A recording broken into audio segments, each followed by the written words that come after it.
Hello and welcome to The Man Who Kept Dying. I hope everyone's doing well.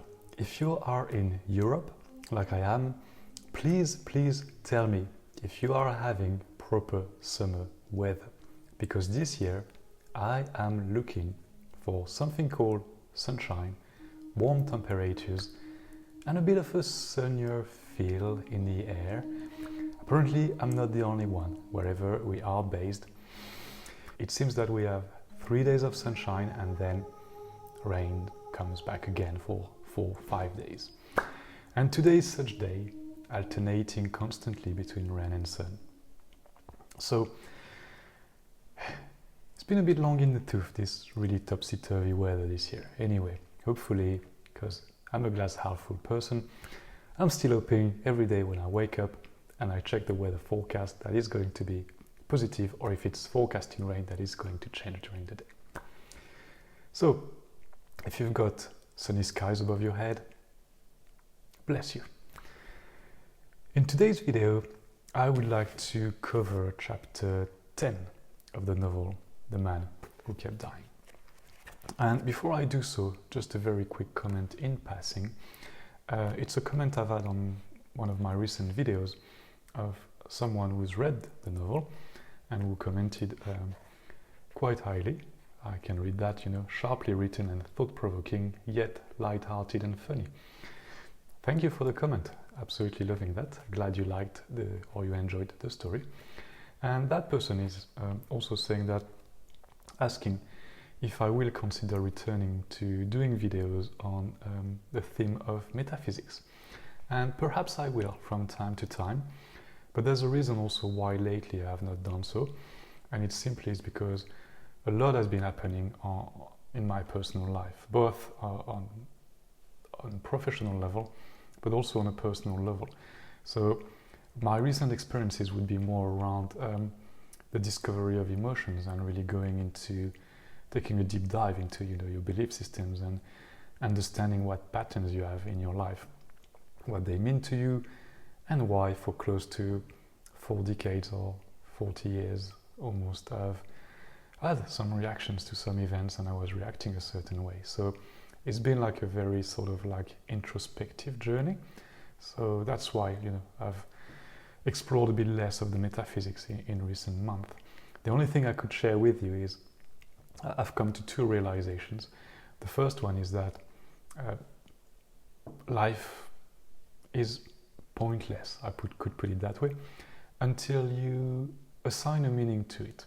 So basically life has no meaning. That was one of my conclusions from that journey too, is like, because I was observing how some of the events or my reaction to some events I had created belief systems from a very young age, and they can be passed through education, family, what have you. They just forged over time, or they reinforced a belief system which didn't need to exist. And I realized that as soon as you change that belief system, interestingly, your perception of actions that would have triggered you in the past don't trigger you in the same way at all.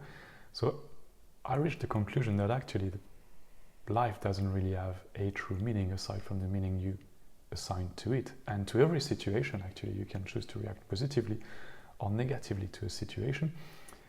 When you are emotionally triggered by something, it's a very different thing. I accept that, having myself gone through that journey quite recently, and I'm someone who's done it multiple times in my life, yet every time I do the exercise I keep uncovering new stuff.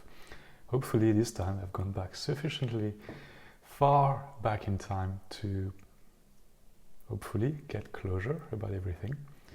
But then the good thing about all this is you get to live life with a new perspective, and I think that's great too. The second thing I discovered recently about metaphysics is that actually our perception of reality is our perception of reality.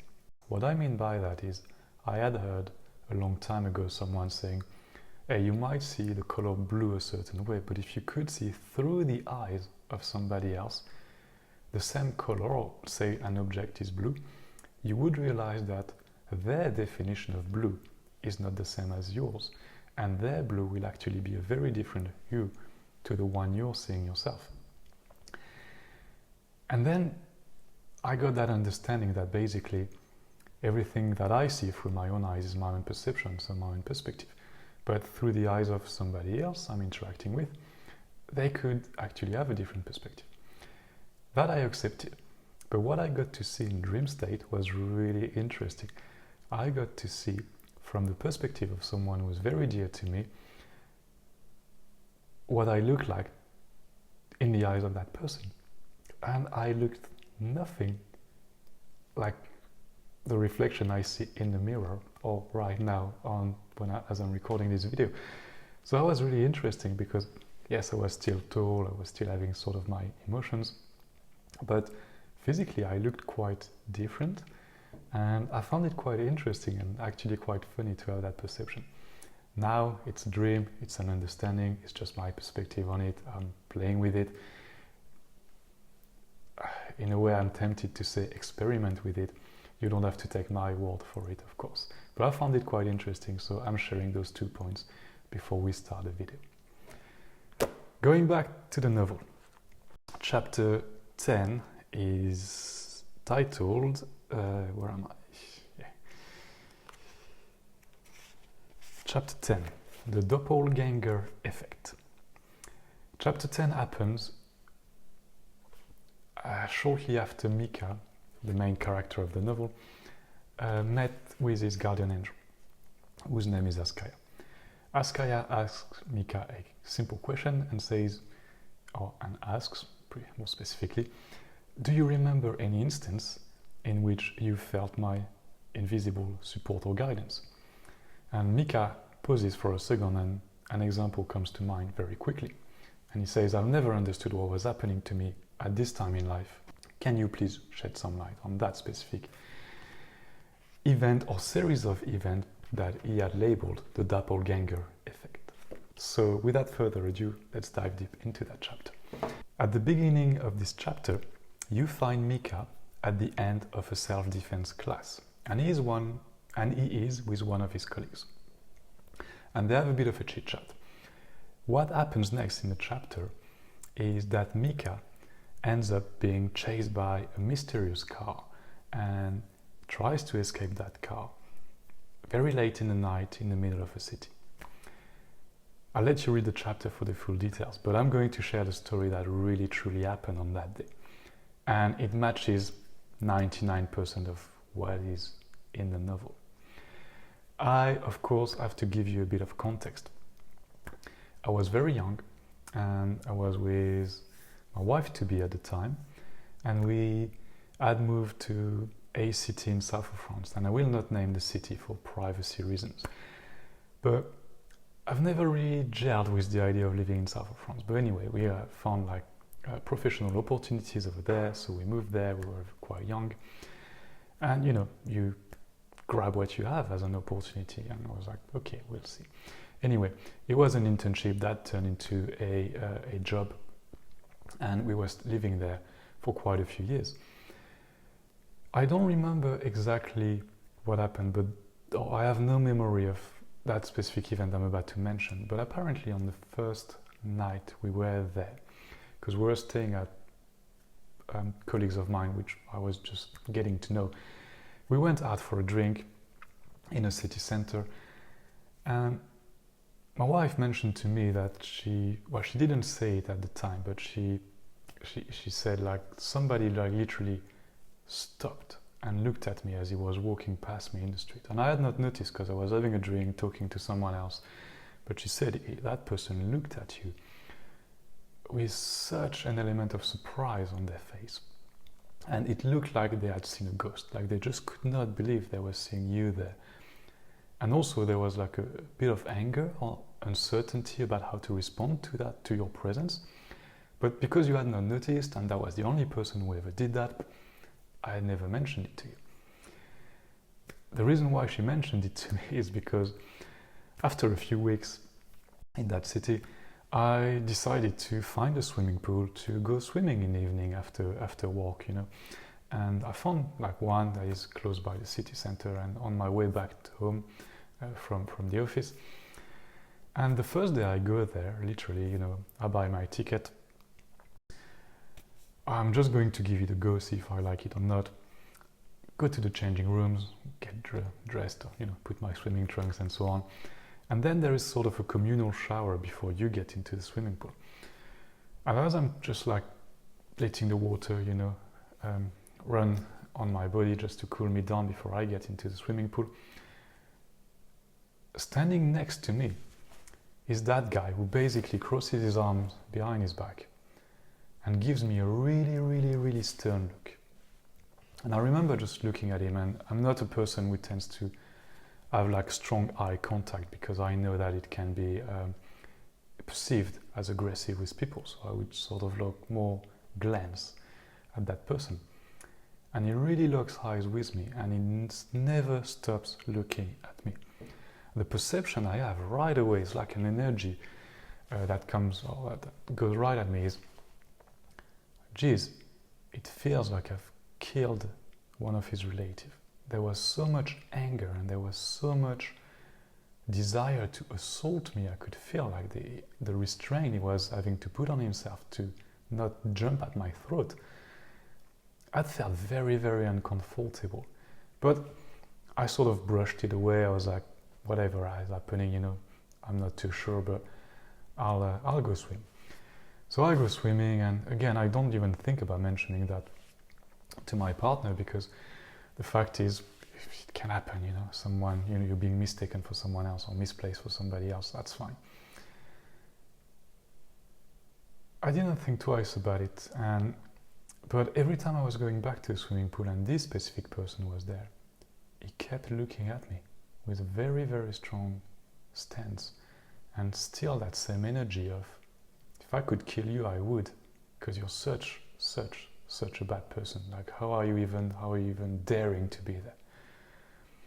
That always left me quite surprised, because, I mean, as you can probably judge from my attitude and demeanor, I'm quite a relaxed person, and certainly not aggressive.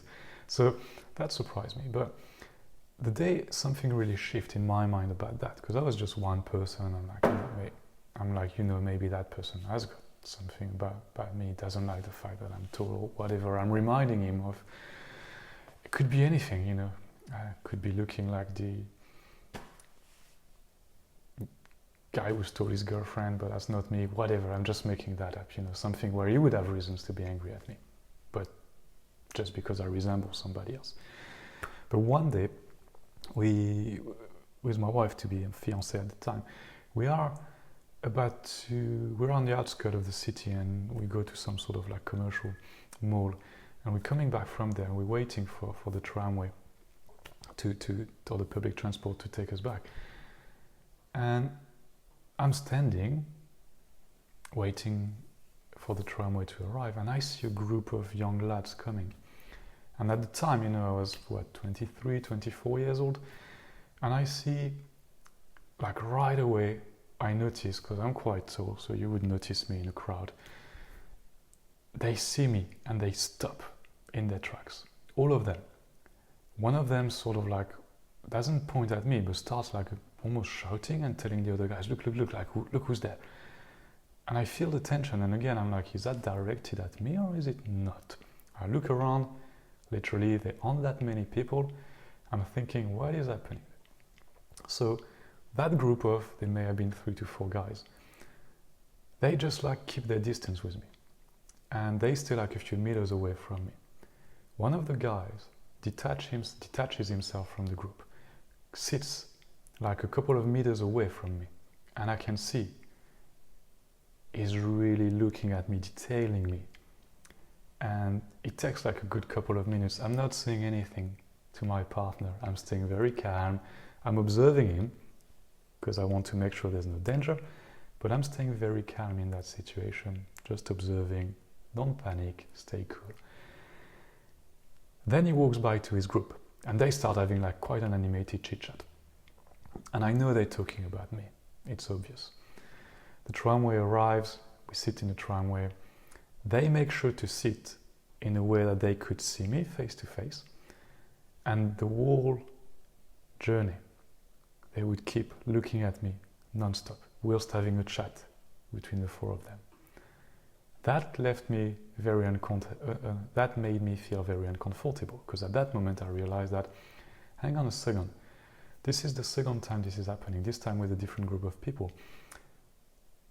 It seems like I look like somebody who those people know, and it may be that they think I'm that person when I'm not.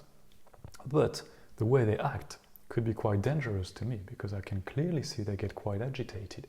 And yes, there is a respectful distance that they keep. It seems like, although they want to kill me, they don't do it nonetheless. I'm not sure why, but it's not comfortable to not know exactly what's going to happen.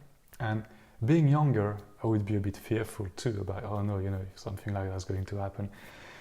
And also, very quickly I was able to draw, I don't like to say it that way, but I'm just being transparent with that. It was a certain group of people too, that I could see a pattern between the group without saying more than that. So situations like this could keep happening on a regular basis. That's when I mentioned it to my fiancée at the time, and that's when she explained that situation to me and said, well, actually, the first evening we were in the city, that guy looked at, or that person looked at you, and this and that. And I was like, okay, I had not noticed, but apparently there may be something there. And it happened again, like multiple times, whereas I was going, like at one point I was going to a different swimming pool, and it was another person who was acting the same way.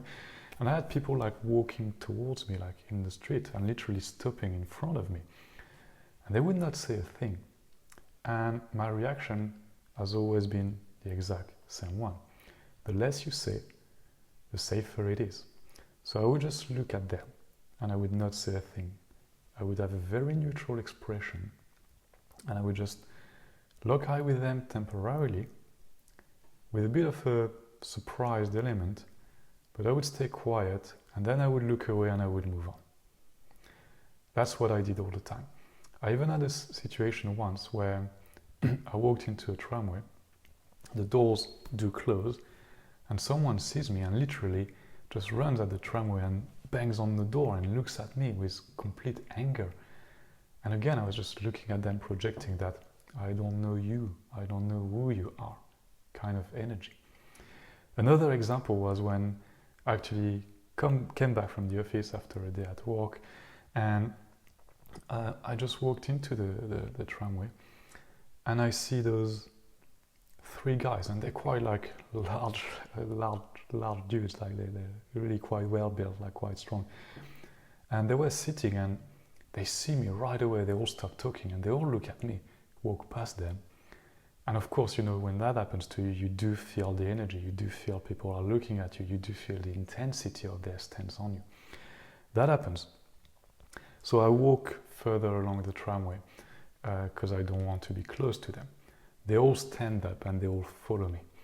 And I'm like, uh-oh, is it going to end up in a fight or something like that? And again, they come close to me, they keep watching me, they keep observing me, they make comments about me, but it's always kind of respectful. There is that respectful distance that never goes away. They keep their distance.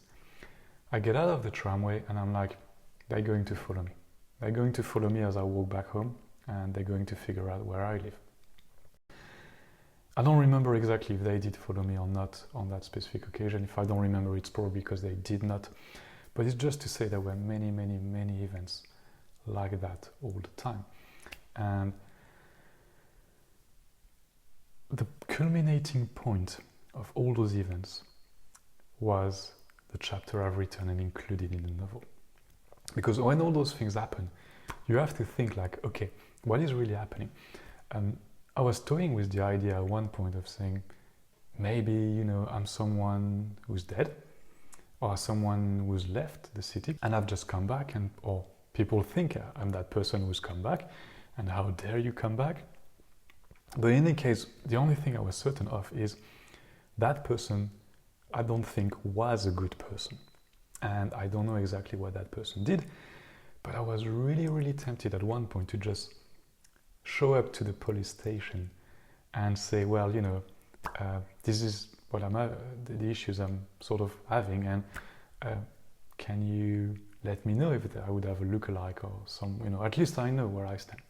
I never did it on the basis that if I turn myself up to the police station and the policemen and women react in the exact same way that those people are sort of like following me, I would end up in a complex situation. So I sort of like let it live its course, and almost thinking at times, without being paranoid, that what if actually I was already being observed by police? Because if I'm the lookalike of that very bad person that to me I felt could only have been a criminal, then for sure the police would already be following me, would already be in my life in some way, shape or form, making sure that I am that person or I am not that person. So there was little point to actually do that. But yeah, the culmination point was, that's why I took self-defense classes, because I thought that at one point I may have no other option but to resort to defend myself in a situation. I felt it was escalating all the time, the different situations I was facing. So after one of those self-defense classes, as I sort of get out of the building, I have a chit chat with one of my colleagues, and it was quite late because we were chatting, so we were sort of like the last people from the class. I walked back to my car, and the car was parked on like kind of parking next to a sports complex, but the parking was quite dimly lit. Sometimes when you have an intuition in life, because normally, I put my back on my shoulders, put my bag on my shoulder, I walk towards the car, I just put the bag in the car and I just drive back home and have a nice shower and a meal. But this time, as I did that, something caught my attention, which was unusual. There was a car that was just under a tree, or that was parked just under a tree. And I could see like the shadow of a silhouette of someone completely reclined in the car. So the seat was reclined, I could just see that. As I walk past, I feel the person is watching me. And again, it's something, I just had a quick glance. I could not see the face of the person. I could not see the person looking at me, but you have that sensation that somebody is looking at you. So I go to my car, open the boot, put my bag in the boot, get in the car. And before I sort of get into the car, I had a quick look on my right and at the car that was under the tree. And then I see that the driver's seat is just like going back up, and I see the engine starts right away. And I'm thinking, either I'm being completely paranoid because the self-defense classes are teaching you that danger could be at every corner, every second in your life, and that person is just about to collect somebody else from another class, from the sports complex. Either this is about to go very bad. So I reverse, I get out of the car park. Guess what? The car that was parked under the tree right away is on my tail. And I'm thinking, gosh, there's so little light, I can't see who's driving it. And I'm like, again, trying to reason myself. When the situation happens and you don't really want to face it, and you're like, no, it's just a coincidence. For whatever reason, the person was just taking a nap after they did their sports or their whatever exercise or class they did. And now they're just like going out or driving back to their place. So as I get out of the car park, I have to take a right turn right away to get on the main road. And what I'm doing is I'm not going to indicate which direction I'm going in case the person is following me, and then I'll see. So I go right, the car continues to follow me. Then I get to a roundabout, first roundabout. And on that roundabout I have two options. The first one is I carry straight on, which is the road I normally take to get back home, or I take a left, and by taking a left, actually it's a bit of a longer road, but it still brings me back to another roundabout, that whichever route I take, I will end up on that bigger roundabout, but it's a slightly longer road. So what I do is, as I get on the roundabout, again, I do not indicate where I'm going, and I say, we'll see if that car keeps following me or not. And normally I go right ahead. So this time I'm like, I'm going to take a left. So I sort of like pretend to go right ahead, and last minute I turn the wheel, change my mind, go to the left. The car behind me does not follow me, continues right ahead. I take the left and I'm going down the longer route. And I'm thinking, gosh, that was just like pure coincidence, nothing else. So no need to worry about it. I start to relax, and I'm really starting to think, those self-defense classes are making me paranoid. But I can't help but think about everything else that has happened. Anyway, I'm driving down the road, this time next to the tramway, a bit of a larger avenue. And I get to the bigger roundabout, which I would have rejoined from the other road too. As I get there, you probably would not believe what really happened. But that car that was following me was waiting on the roundabout exactly from where I was about to join the roundabout. So we're in France, so we're driving on the right side of the road.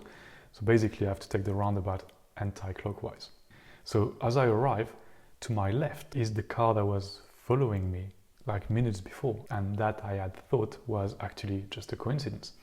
And I still can't see the driver's face, because literally has got his visor down too, and it's like his face is, I don't know what he's wearing, but I really can't see his face. And the car is just like stopped on the side of the roundabout. And I'm there about to join the roundabout. And I've got a moment of pause and a moment of absolute panic, because I'm thinking, hang on a second, that's the same car. Probably is waiting for me. What do I do? How do I react to that situation?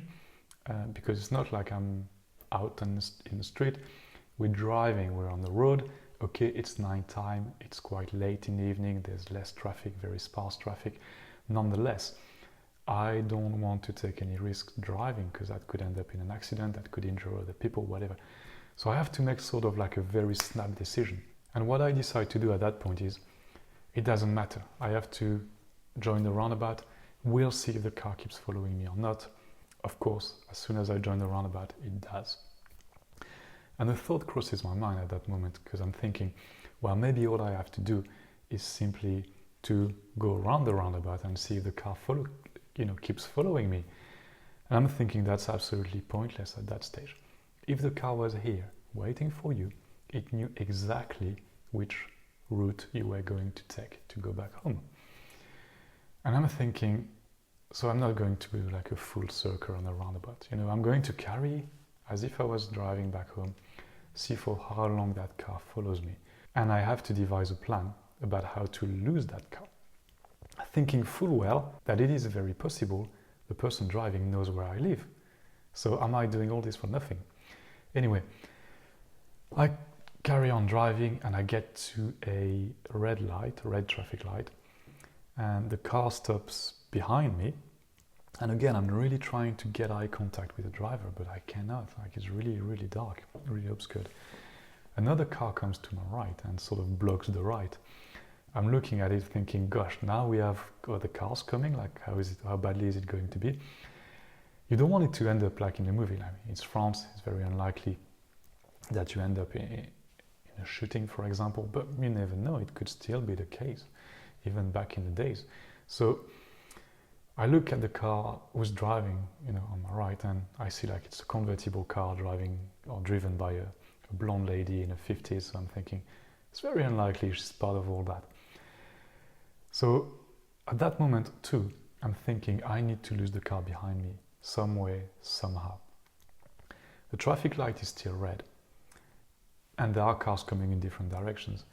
But as soon as I see a gap, basically what I did, and I'm not proud of admitting it, because yes, I did breach traffic regulations, but I went through the red light, literally like slammed the throttle pedal and took a right, because I knew I was going into a residential, quite a big one, area.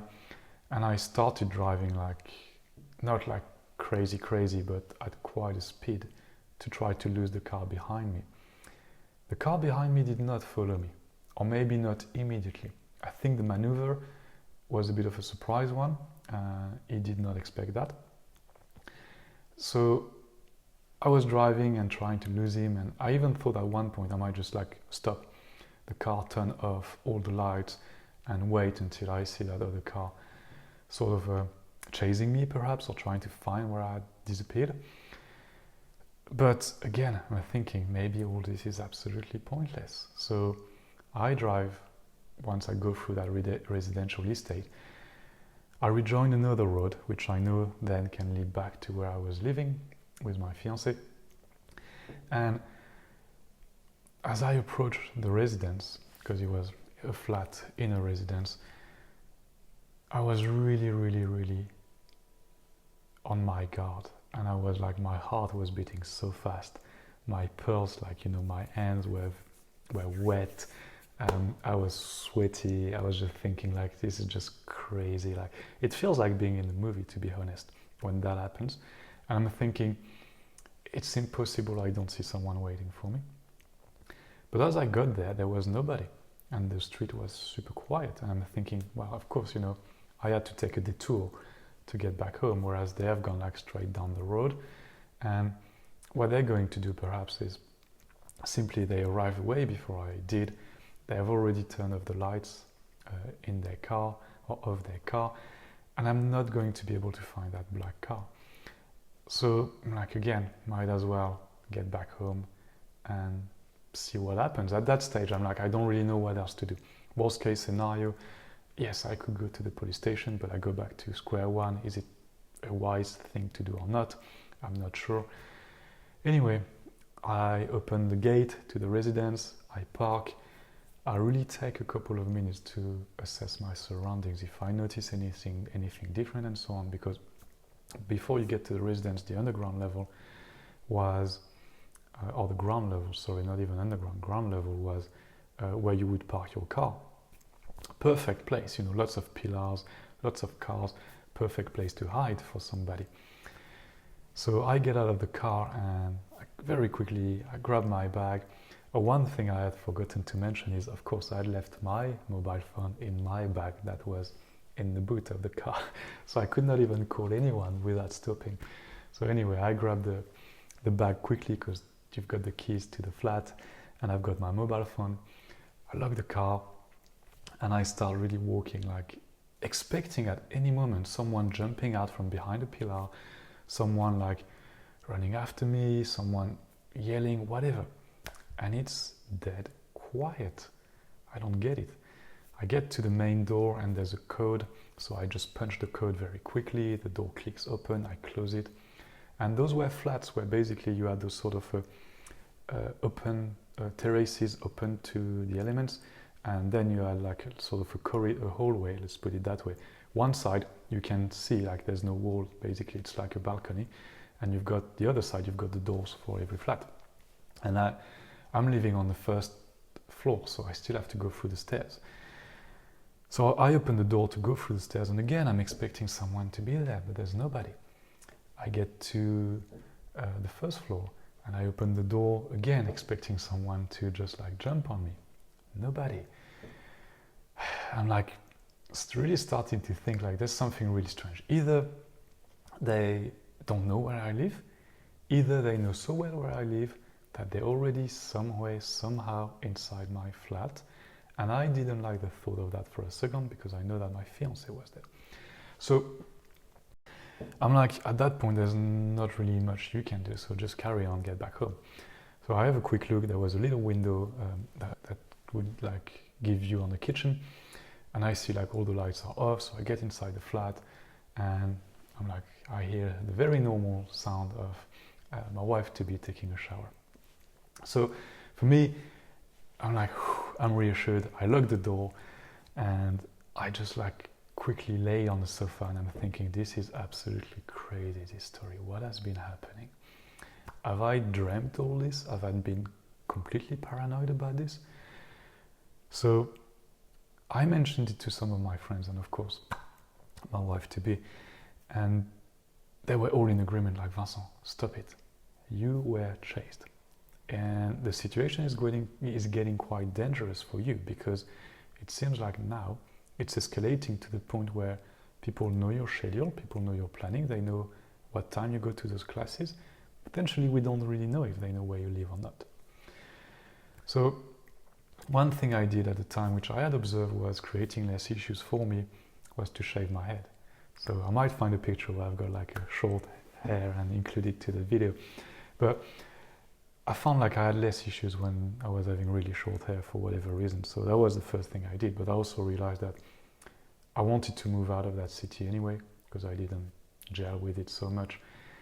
And so I started to look for career opportunities to move out. Interestingly, after that moment, I had no problem with the doppelganger effect. No more problem. And I only had one remark once. I was attending the civil wedding of some friends, and it was followed by another wedding. And as we got out of the wedding and we were walking back to the car with my fiancée, there are like, again, a group of young people sitting on the bonnet of a car.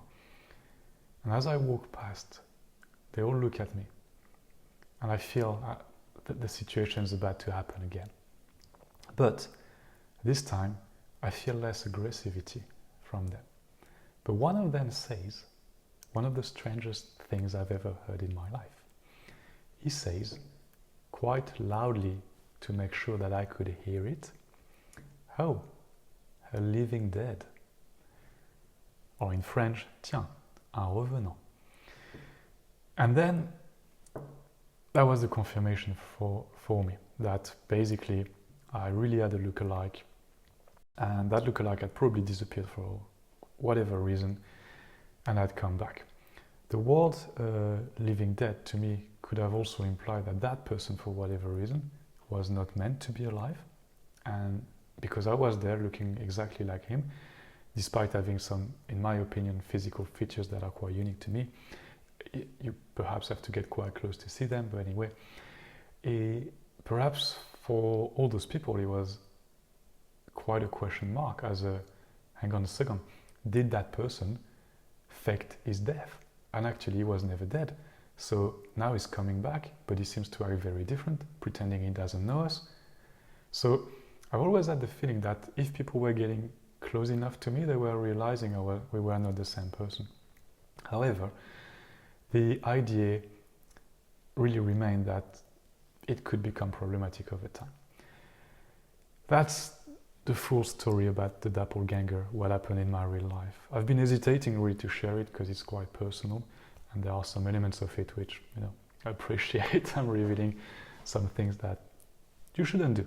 Never break the law when you're driving, and of course, don't be paranoid about what could happen. But in that situation, in that moment, that's the decision I took because I felt it was the safest for me.